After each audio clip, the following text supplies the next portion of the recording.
The stories are bloody, not heartwarming at all. It's either killed or be killed. And that's what you live with. That's what you tell yourself.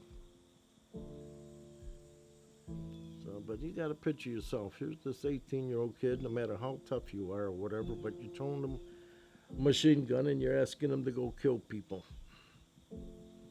Well, that's what I joined the Marine Corps for. My name is Michael Wells, born 1948. November 5th, 1968.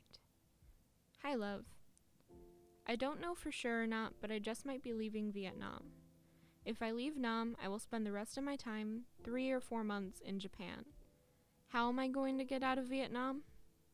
Well, I told them about my brother being here since 1966, and how they got me to sign a waiver, only I'm not too sure if it will go through.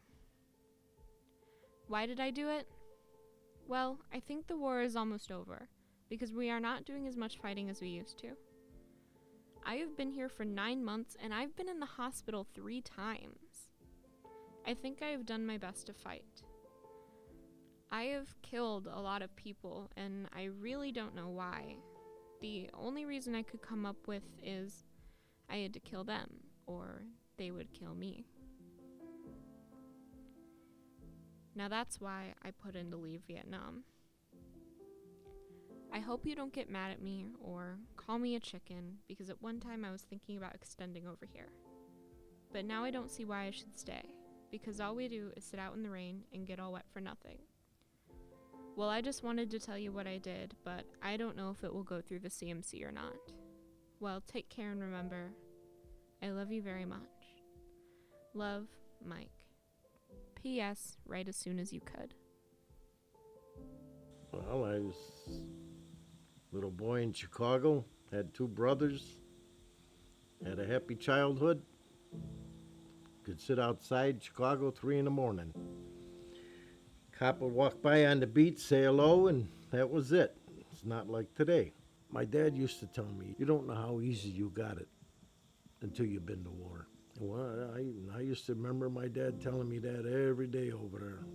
So it wasn't a piece of cake for me. My friends want to go out and play. I said, no, I'm sorry, I can't. I go to work in the TV shop. Your old man's late. Yeah, tell him that. I do. I tell him. I heard about Vietnam from my brother. In 68, he was already in Vietnam. And yeah, we used to go to Quantico, Virginia to see my brother in the Marine Corps.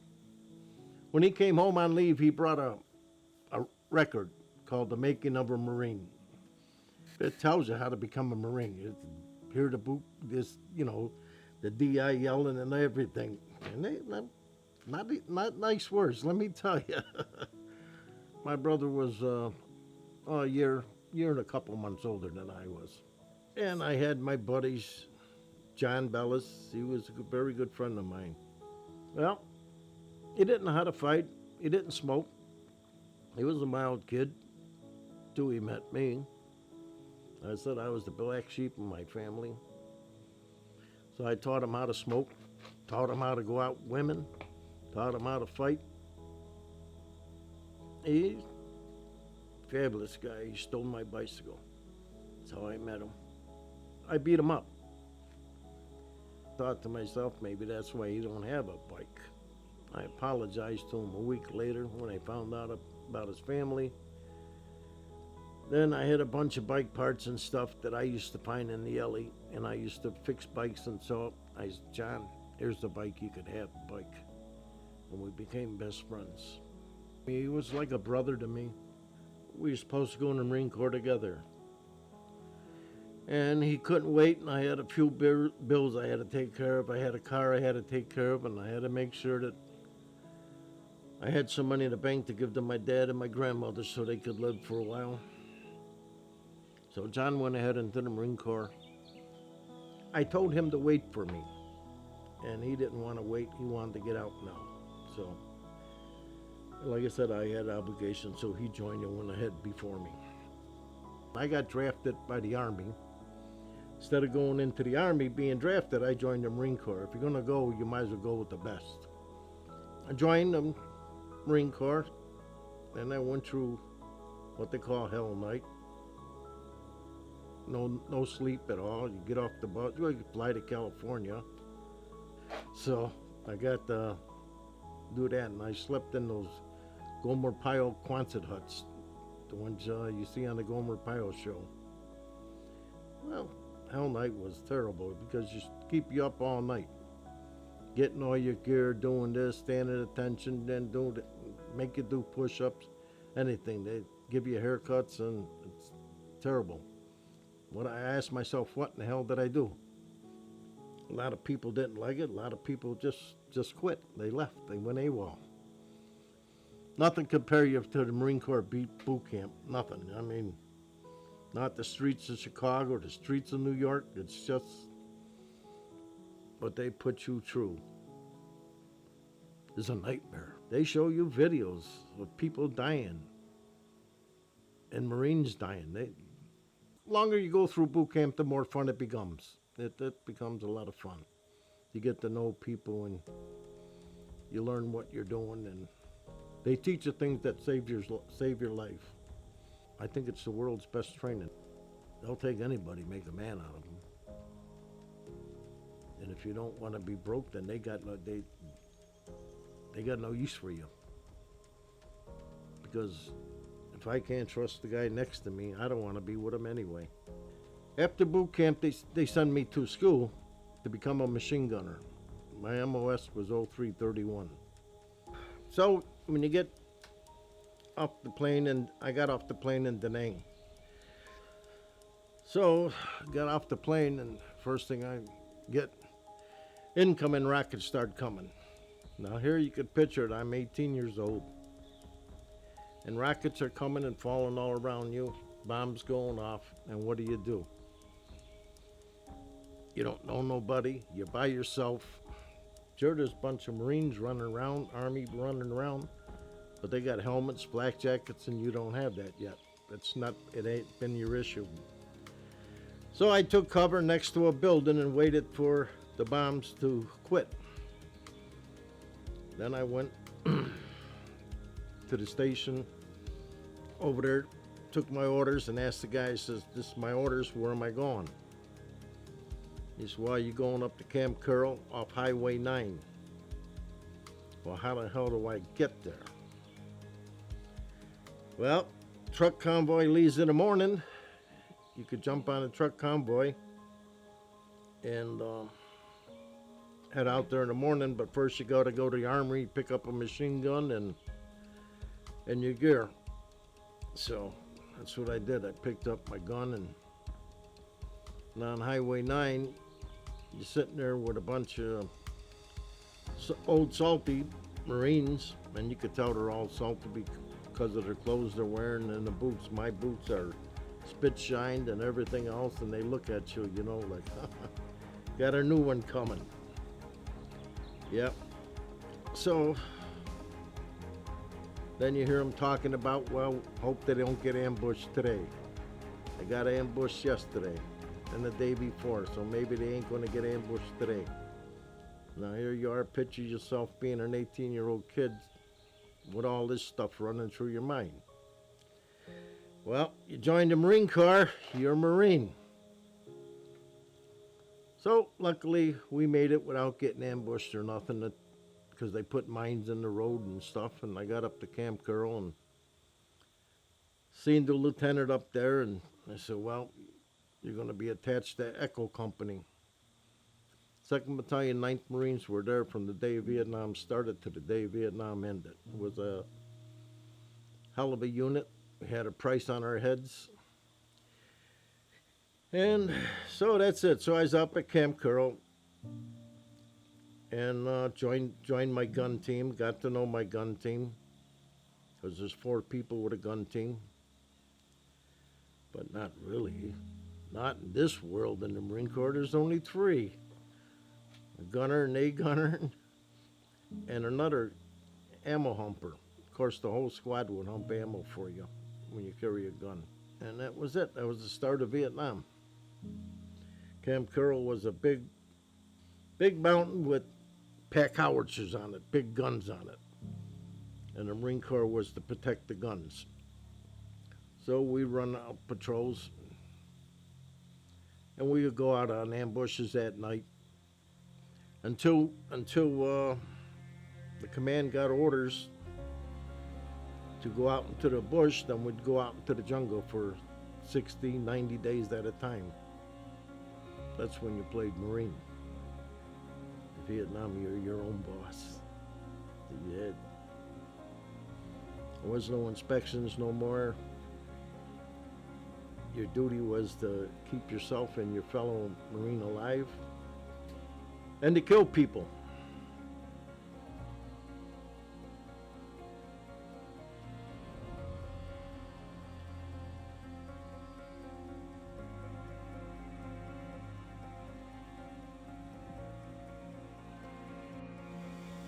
Can you explain your attitude towards the Viet Cong? I hate them. My attitude toward them was either kill them or be killed by them. And I'd rather kill them. March 29th, 1968. Hi, love. I have real good news. I'm going to Da Nang to see my brother tomorrow, and I'm very happy right now because of it. I am no longer a gunner because I made team leader, so that's good news too. Now comes the bad news. When we were out in the bush, some guys took over our lines and used our bunkers. They stole everything we had, even my address book. So if someone writes you, send me their name and address so I can fix them and maybe get my gear back. Well, let me tell you about what happened in the bush. We went out by helicopter and everything was alright. But when night came, we got motored by the Viet Cong and some guys got hurt. When daylight came, we went after the Viet Cong. When we returned fine and took the camp, only one guy got hurt there. Oh, another time I went and seen my brother. I seen my brother 3 times in Vietnam. One time I went to see my brother, he wasn't there. But all the buddies I had met before, so I got to sleep in my brother's bed and still had a good time in Da Nang. Without my brother being there, he was home for Christmas. And that's the purpose I went to see my brother was for Christmas. But he went home. You said you guys would go out in the field for about 30, 60 days? 30 to 60 days. Search and destroy missions? And Yeah, 30 to 60 days, search and destroy, and come upon villages, whatever, and burn the villages out, kill the people. Yeah, we've gone through villages, we walked through, asked if any VC or anything, and nope. What happened is, they turn around, they shoot you in the back as you're leaving the village. So you get all pissed off, man, and just go back, and ain't nobody gonna be alive when you get done. And then you burn the village out. And that's what you did, because there's times you have to take your buddy's guts and put it back in his belly, and it's not a nice sight to see or good feeling. But you know, if you don't do it, he's gonna die. March 31st, 1968. Hi, love. I'm in Da Nang with my brother Sid, and we are both happy right now because we are together. He was on ground duty and I came up by truck on his post, so he stopped the truck and I came out the back to tell him to let the truck go, and boy was he happy to see me. Well, I have 2 more days to spend over here with Sid, and then I go back to Camp Carroll. While I'm here, we will take some pictures together and send them to you. We will also try to find John, because when we write him, he never writes us back, and we want to know why. Well, I will say it now before I forget. Happy Easter to you and everybody, and tell your mother, or my almost mother-in-law, I said Happy Mother's Day. I went 3 days down to Da Nang again to see my brother, and he asked me, what in the hell you doing down here? I said, well, I told you I'd come see you, so I did. So me and my brother had a great 3 days. I have pictures of me and my brother in Vietnam having a good old time. Got in the chow line with him, and he said, here, you need a helmet and a flak jacket. I said, I ain't wearing that to chow. For what? He said, well, around here you gotta wear a helmet and flak jacket. I says, not this Marine, I'm sorry. I left mine up north and that's it. He said, all right. So we're in chow line, and this top walks up to me. Top is the first sergeant. So he says, hey Marine, where's your helmet and flak jacket? I said, well, I think I left it up around Quezon, I think, sir. I said, I don't remember. He said, well, don't you know you got to have a helmet and flak jacket to come in the chow line? I said, well, that's what my brother said, yeah. He says, then he asked my brother, he says, didn't you tell him he had to have a, he said, yes, sir, I did. You tell him. He said, you didn't listen to your brother? He said, no. He said, no, I could court-martial and send you in the brig for that. I got on my hands and knees. I says, please, would you do that? Please. I'm tired of killing people. And everybody start laughing. And he says, okay. He says, I'm going to report you to your captain, your commanding officer. All right, you could do that. You sure you don't want to throw me in the brig? I'll go. Put the handcuffs on right now. Nope. So I got back to my unit after visiting with my brother. And I get called up to the CP tent and it says, Wells? Yes, sir.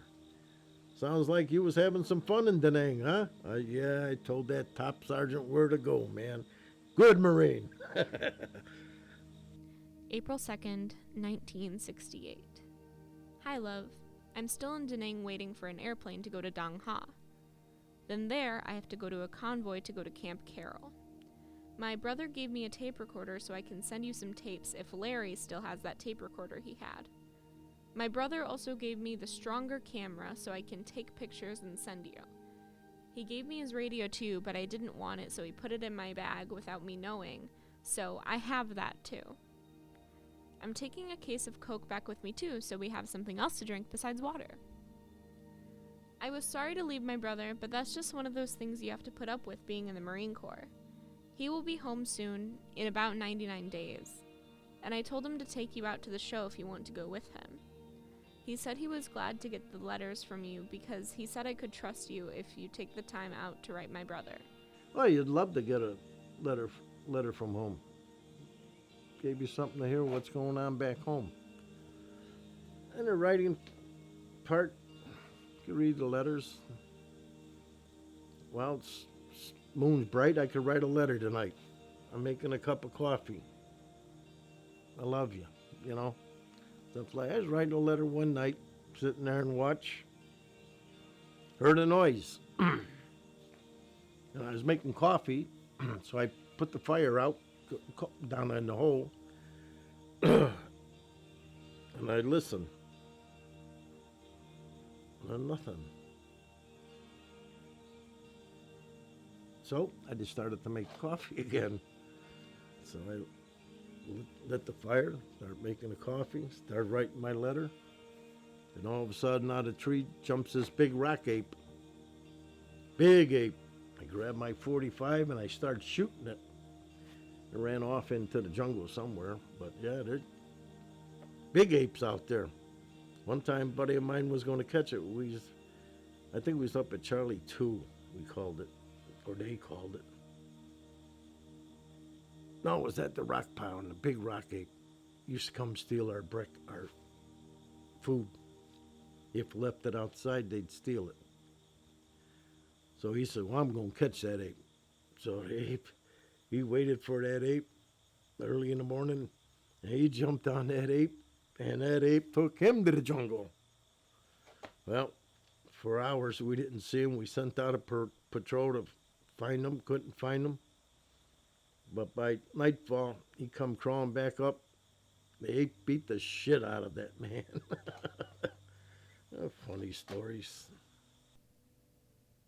August 25th, 1968. Hi, my love. You will never guess who I met at the rock pile last night when we were there. Do you give up? Okay, I'll tell you. I met John. Boy, was we sure glad to see each other. It has been a year and 2 months since I have seen him. He is looking just like he did when we would hang around together, only now he's a corporal and I'm only a private. John and me talked about the good old times we had and the day I met you because he wanted to know if I was still going with you. John and me grabbed and hugged each other like two old women, but I'll tell you one thing. I don't think there are any two guys who are as good as friends as me and John. Soon, he will be going back to the States. I think he only has 3 more months over here. Well, John is going to go on an operation near Da Nang, and I'm getting ready to go back up to the DMZ. Well, I could talk all day about the fun me and John had in one day, but I have other things to do after I finish this letter. I hope I am making you happy by writing a lot, because all I want you to be is happy. You see, I can and will write a lot when I have the time to write and do everything I have to do. Well, I have to end this letter, so I'll leave you with this. I love you very much, and I can't wait to see you. Love, Mike. P.S. Tell everyone I said hi. Then when I got malaria, I was up on the hill, and for 4 days I don't have malaria. I had 106.8 fever, about 110 degrees outside, covered up with poncho liners, sweating my fanny off, and freezing, ice cold. And they couldn't get choppers in to get me medevaced out of there. So for 3-4 days, I had to sit up on that hill freezing. And they finally got a chopper in. They brought a chopper and they filled with ice. Yeah. And they put me in there and they chunked me in that, threw me in that ice, and I jumped out of there swinging. They all jumped on me and threw me in that ice again and strapped me down because they had to break the fever down. September 22nd, 1968. Hi, love. Yes, I'm in the hospital again. I have got what everyone over here calls the Big M, only I don't have it too bad. So this gives me more time to write to you. I want to thank you for the thinking of you card. I'm very glad you got the Bible I sent you. That's one thing I believe in very much. It's like what they said at church this morning. When you have faith in something, no one can take that faith away. I do not have an address here for the hospital, so keep writing to E2/9. From there, they will send the mail down to me. Since I'm in Da Nang, I will have my brother come down and see me. Yeah, war is hell. I mean, it's you can't describe it. I don't want to describe it. For one thing, I spent 2 years seeing a shrink to get it out of my head, and it hurts. It hurts deeply. Was it the Viet Cong or NVA? Both.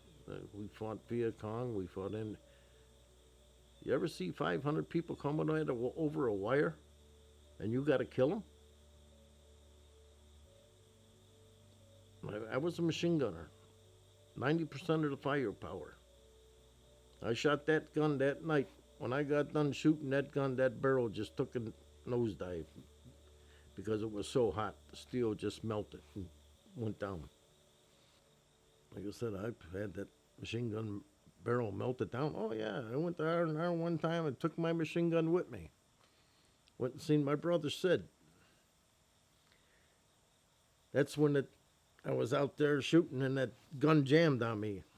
So I said, Sid, you got to fix this gun. It keeps jamming on me. So my brother, he worked as an armor. His MOS was to repair weapons. So he took and he repaired my weapon. He told me this weapon should have been shit canned a long time ago, because he took and repaired everything in there for me. He said, well, I'm sending you back with a gun. He said, it's got to be good. He said, I don't want you to die. So, but he fixed it. It never jammed again. April 1st, 1968. Hi, Mary. Well, love, I only have one more day down here with my brother. Then I go back to Camp Carroll. Well, we didn't get to go see John today because all we did was take pictures and go to the club and the show. We would have went to go see John, but Sid had guard duty today, from 6 a.m. to 12 o'clock, so I stood post with him, then we took some pictures and went to the club and show. Well, I guess that's all I have. It seems like I'm starting to talk off the wall stuff, so I will bring this letter to an end by saying, my best fighting may not be good enough to win a war, but let someone try something with the girl I love, and my best will put an end to them fast. We got a call in that there was a dead lieutenant on Hill 190. It was April 6, 1968. A dead recon lieutenant with valuable papers on him. So our lieutenant volunteered Echo Company. Well, then we're going to go get them. So the whole platoon went. 265 people went up on that hill. There's either 263 dead or wounded. Only 2 people walked off that hill on their own power. Well, see a gook? No, never seen a gook, nothing. We got hit with every piece of artillery that they had because they know the Marines don't leave bodies laying around. So they were waiting for us. As soon as we got off the choppers, the shit hit the fan, and that's when I got wounded. I shooting at what? Don't ask me what. I don't know, because like I say, you couldn't see no gooks or nothing. There's bombs and everything blowing up in the. I've never seen nothing like that in my life. And then I got shrapnel in my right foot. So I was crawling down the hill to get to the medevac chopper, and made it down the hill and got to the medevac chopper. Then they sent me to Cameron Bay. I wrote 100, maybe 100 letters home. Maybe there's 50 there. I don't know how many letters home. And I never talk about, I hate talking about combat experience because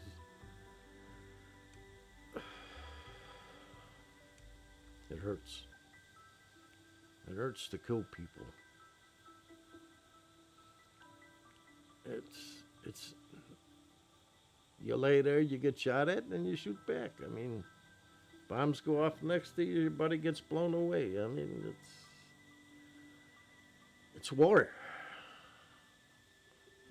Do you remember your last day in Vietnam? Can you describe what it was like? My last day in Vietnam.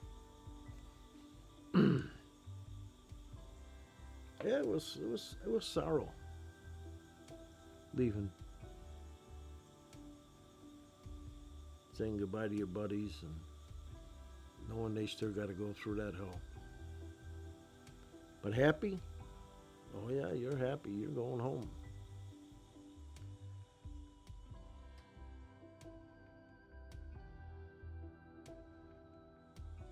Yeah, there was no welcoming home parade. There was nothing to honor us. We were baby killers, women killers.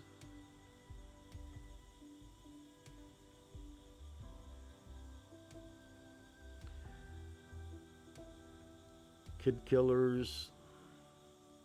There was times kids come up at you with grenades. And believe me, if you didn't shoot them, you would be dead.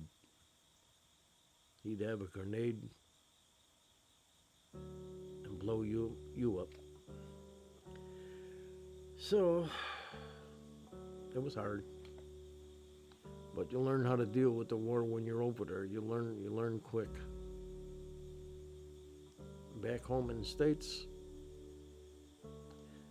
after that, like I said, there was no parades, no nothing. What, 20 years later, they gave you a parade. But we were sent there to eliminate the middle and the lower class people is what I believe that war was all about. Political war. The rich people got richer off of it. The middle class and the older people died. Yeah, and then after that, I had to go see a shrink for a couple years to wipe the stuff. Like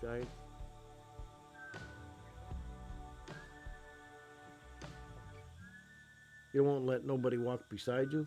You won't let nobody walk behind you because you don't know who they are and you can't trust them.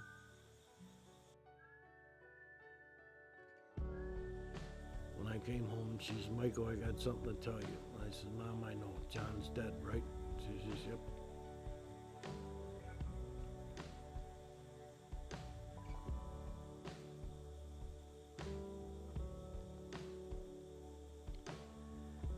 Yeah, and if it wasn't for that war, he'd still be alive, or maybe there'd be another war, but I don't know.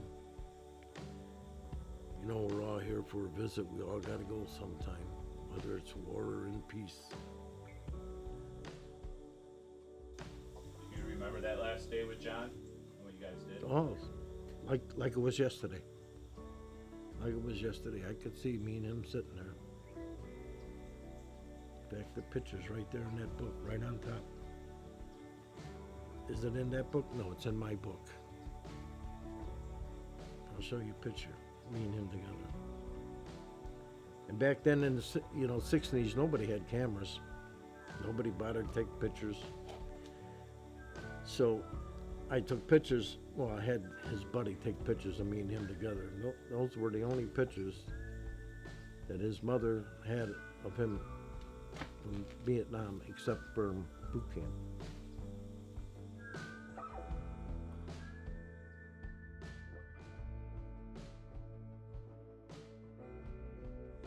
Well, I come home after doing what I did and everything and seeing all what I seen. It was time for me to get married. I even wrote it in letters. I'd be glad to come home and get married. It made a man out of you. And change your whole outlook on life. I don't want to kill people no more. I wouldn't kill nobody. I don't even hunt. I don't want to kill something.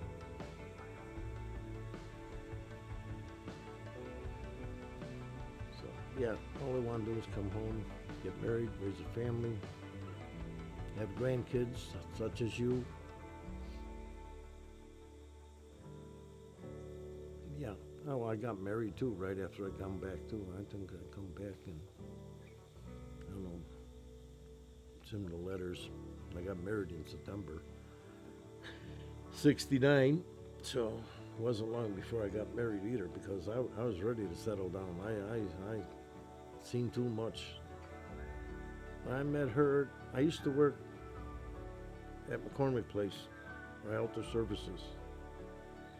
And she tried to sneak backstage and see Herman's Hermit concert. And I kicked her in the ass and told her, get out of here.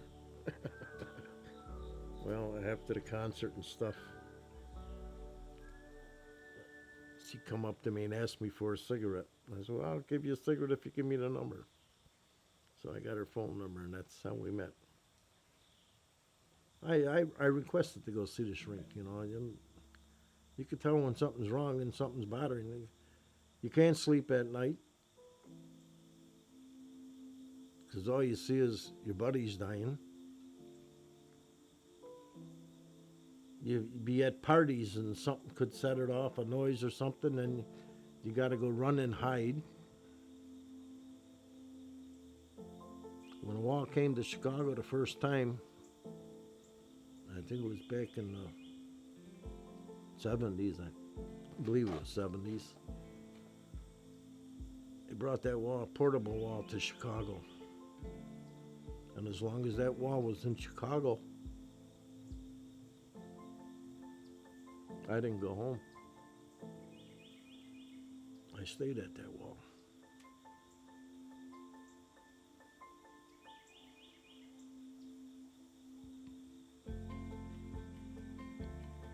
But it's I'll tell you what, it makes you a better man. And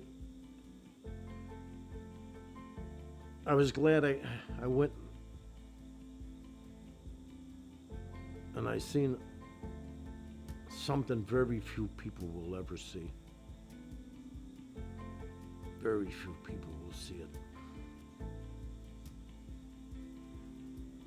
And it will make you a man, even though you're 18.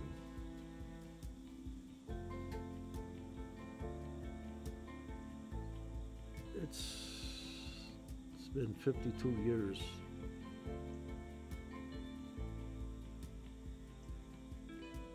And the sorrow and the pain.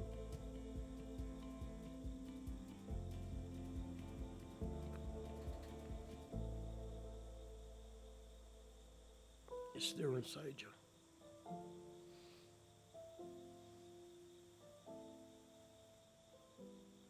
If she wasn't my granddaughter, I wouldn't be doing this. But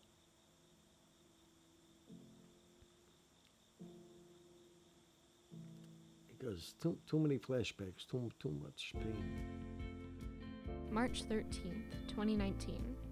Dear Peepaw, well, I'm now writing my reflection letter to my doc. Not really close to done, but I will be soon. It has taken a lot of stress to create. I've honestly struggled so much with planning how to retell your story. You've taught me to never give up, so I knew I couldn't on this. Actually learning how the Vietnam War has shaped you has been very important to me. I wouldn't trade the experience for the world. My experience with the doc has been difficult, but absolutely nothing compared to what you went through in the war. I read through the letters a million times, watched all the tearful moments of the interview, and wondered whether or not the doc would be good enough. Thank you so much for letting my teachers interview you for my doc, and for being open about the hardships and heartbreak, because I know it isn't easy to talk about those experiences. Because I know it must be very hard to remember them, even though you weren't obligated, you decided to do it for me. I want to make sure I represented your story as perfect as I could. Love, your granddaughter Alissa. P.S. I love you.